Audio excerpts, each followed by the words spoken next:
Alright guys, today we're going to be doing a 2000 and up tail light conversion, this one right here, putting it on a 99 to 2007 Super Duty.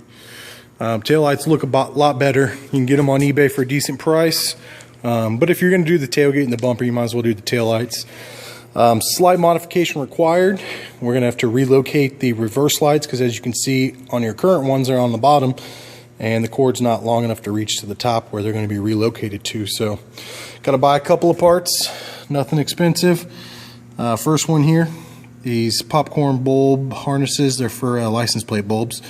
They say Ford GM on them. Part number up top here, 85814, right there.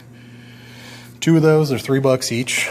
Pack of bulbs, use a 921. It's the brightest you can get for that setup. They look pretty good on there. Start by taking out your tail lights. Pretty simple. Got an 8mm, two 8mm bolts, and you just zap them right out of there. Nothing hard. Give me one sec here. Pry on it just a little bit. Should come right out. Don't want to break it. Bulb's pretty straightforward. Twist, click, twist, pop. There you go. So tail lights out. That easy. Go ahead and swap your bulbs around. Tail lamps go down, which they've obviously got plenty of length on them. They fall right out. But your reverse light just goes up about that far, and that's it. So what we're going to do is snip that off, which I've already done over on this side. Pretty simple. Snipped off the old one. Take the new one out of the package. I'm going to show you a couple things with it here. Phone down real quick. So here's the new one. Pay attention. You can see it's got 4 tabs around it, all equal in size. So you look at my taillights that I got online. Up top, it's got 4 tabs, and 2 of them are big enough. 2 of them are a little thin. So essentially what we're going to do here is we're going to take a razor blade or a grinder or Dremel tool, one of the two, and we're going to cut down a couple of these tabs so that way this fits in there perfectly. Once we do that, we'll be ready to hook them up, which I've already done over here. And when you hook them up, double check, make sure it all works. But coming off the new Dorman harness, we've got a brown and black. Coming out of my OE Ford harness, I've got a black and pink and a solid black.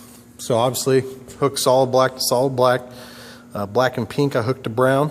And before you solder it or anything, let it hang by the bumper. Hop in the truck real quick, turn it on, make sure you're working. Just double check your steps. But I already got mine hooked up, double checked it, heat shrinked it, put some tape over it, so it's good to go. I'm going to go hack up these harnesses real quick, take a little bit off each side, and we'll come back and we'll plug them in, make sure it's all good. Alright, so I don't know how well you can see this here, but we'll try. Took the Dremel tool here next to me and hacked down 3 actually.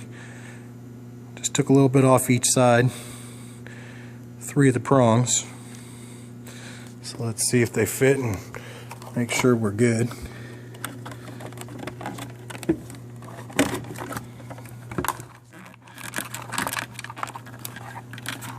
Yep, there you go. They fit in there as they should, no problems. So again, we're going to wire them up. Harness, black and brown, Ford, black, black and pink. Black to black, brown to black and pink. Hook them up, and everything should be good. I always have a lot of guys asking me, what do you do? Most people just leave these tail lights or the reverse lights out when they hook them up just because they look nice, but I live out in the country, do a lot of nighttime driving. That's just not an option. So spend the extra $10, take 20 minutes. I saw a lot of write-ups out there that weren't very detailed. Things weren't explained well, so I figured I'd make this just to help you guys out a little bit. As you can see, it only took me about 5 minutes here. So that's it, guys. Appreciate your time. Thanks.